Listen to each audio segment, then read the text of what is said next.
one of those. It helps with your lower back and everything. I got it at Walmart. It's the largest size because I'm a big girl. I am fat, but I'm big too. I'm 6 foot tall. Almost out of battery. Let's see how concise I can be about what I did today, which wasn't much of anything because my back hurt so badly. It hurt just to lay in bed. It hurt terribly. It still does. But I put this Velcro thingy on and it does help. Keeps you from eating a lot too because your stomach's all, I can't take anything. So, yeah. I didn't do a whole lot. I started doing some organizational stuff. I had soup for dinner. Yes, soup. Wasn't piping hot, but it was warm and it was okay and it was good. Then I ate the rest of the cookie dough up. Yeah, raw cookie dough. And I have a cup of cold coffee here. I was raised Lutheran. Lutherans will drink coffee no matter what shape it's in. I have different ideas of life, religion, and all that now, but I think it's important that kids know what religion is and what other people believe, because then they can, it's like not knowing and being ignorant to other cultures. You get afraid and you lash out and you have different attitudes, so people really need to understand each other. Communication is a big deal. I have a degree in communication, actually. Anyway, I'm getting off the track, aren't I? Yes, I am. What did I do? Not a whole lot. But I've been working on this. Someone on Facebook has been messaging me. I think he's on the East Coast. I'm not sure.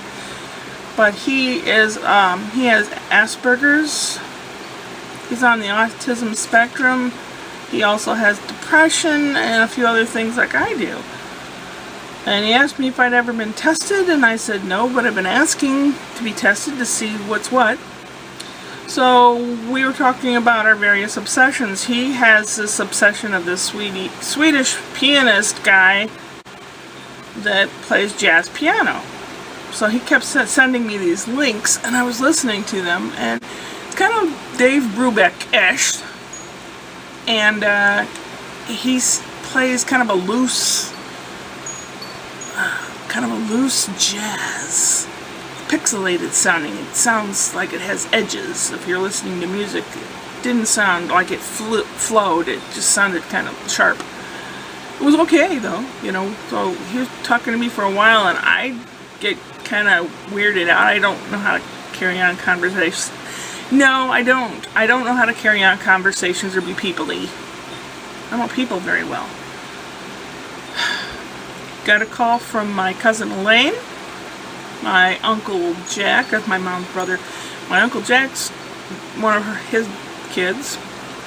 She's a biochemist, and her husband's a biochemist. They were living in Washington, D.C., but she took a job at Loyola University in Chicago. He's teaching high school chemistry, and she is head of some health department thing. I don't know quite why she called. She said she was thinking of me, but I don't know. My skeptical nature says there was some other reason. I don't know. Maybe it was to find out more about David. I don't know. She can call him. I'm sure he wouldn't mind talking. But yeah, at the very end, I threw in the thing you're not supposed to talk about, which is politics. And she and I are on the same page. I was really surprised. I had to register to be Democrat or Republican because you have to do that to work the polls and get a paycheck. I am neither one. I'm independent. But she said she works for the person that she believes can do the right thing, can do the job, not the party. And me too. It was really nice to know that.